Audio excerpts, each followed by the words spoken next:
በዚህ ቪዲዮ እንዴት ከቴሌብር ብድር ማግኘት እንደምትችሉ፣ ምን ሪኳየርመንት እንደሚያስፈልገው እና በዋነኝነት ብዙ ሰዎች ችላ የሚሉትና እናንተም አግሪ ሳትሉ በፊት ማወቅ ያለባችሁን ነገር ነግራችኋለሁ።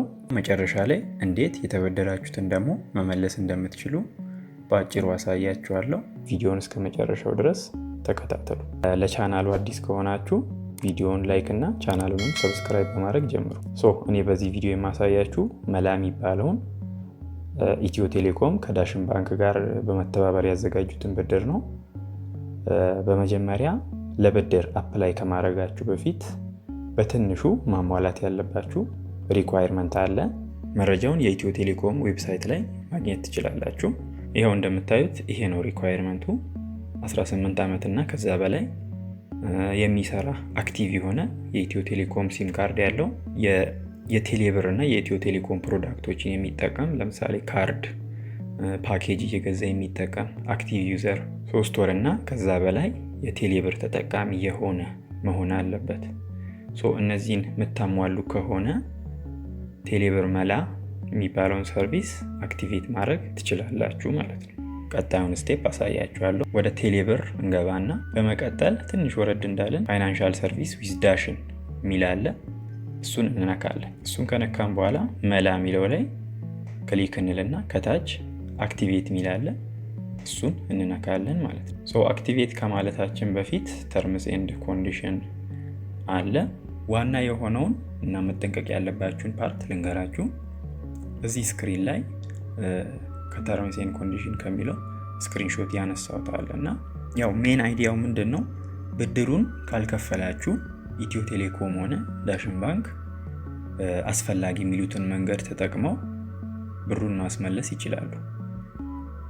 ከቴሌብር ቀጥታ መውሰድ ሊሆን ይችላል ገንዘብ ካለበት፣ ከዳሽን ባንካችሁ አካውንት ካላችሁ፣ ወይም ደግሞ ከየትኛውም ባንክ ብሩን አስቀንሰው መውሰድ እንደሚችሉ ነው የሚናገረው። ኦልሶ በእነዚህ መንገዶች ብሩን ማስመለስ ካልቻሉ ደግሞ ያላቸውን መረጃ ተጠቅመው ጉዳዩን ወደ ፍርድ ቤት መውሰድ እንደሚችሉ ጭምር ተቀምጧል እዛው ተርም ኤንድ ኮንዲሽኑ ላይ ማለት ነው። መመለስ የምትችሉትን ያህል ብቻ ብትበደሩ ጥሩ ነው ብዬ አስባለሁ። I have read and accepted ትሉና አክቲቬት ታደርጋላችሁ ማለት ነው። አሁን አክቲቬት ሰክሰስፉል ይላችኋል። ከዛ ፊኒሽ ትሉታላችሁ። ሜሴጅ ከላይ ይገባላችኋል ሰርቪሱን ስላስጀመራችሁ ማለት ነው። ከዛ በመቀጠል ሪፍሬሽ እንዲያደርግ አንዴ ወጥተን ተመልሰን እንገባለን። ሊሚቱ ስንት እንደሆነ ከላይ ማየት እንችላለን። ማክስ መላ ሊሚት ሚላለ እሱ የአይን ምልክቱን ስንነካ ምን ያህል ከፍተኛ መበደር የምንችለውን አማውንት ያሳየናል ማለት ነው። በእኔ ኬዝ 600 ብር ነው ከፍተኛ መበደር የምችለው ማለት ነው። ከዛ እንደምታዩት እዚህ ጋር መላ ዴይሊ ሚላለ፣ ዊክሊ፣ መንዝሊ ሊሚቱንም እዛው አስቀምጦላችኋል። ብዙ አይነት አሉ።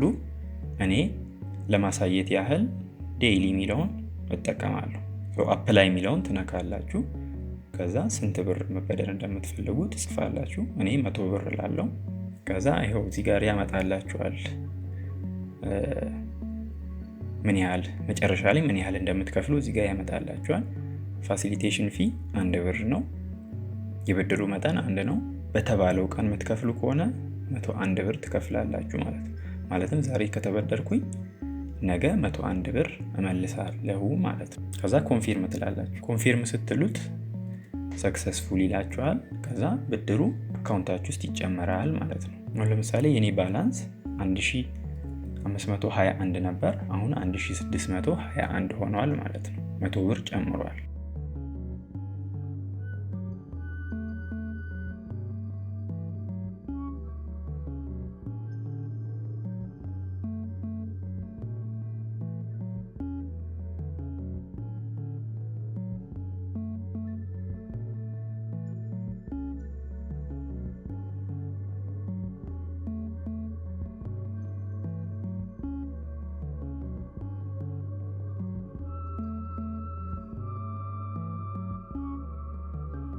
ቪዲዮን እስከ መጨረሻው ድረስ ስለተከታተላችሁ አመሰግናለሁ።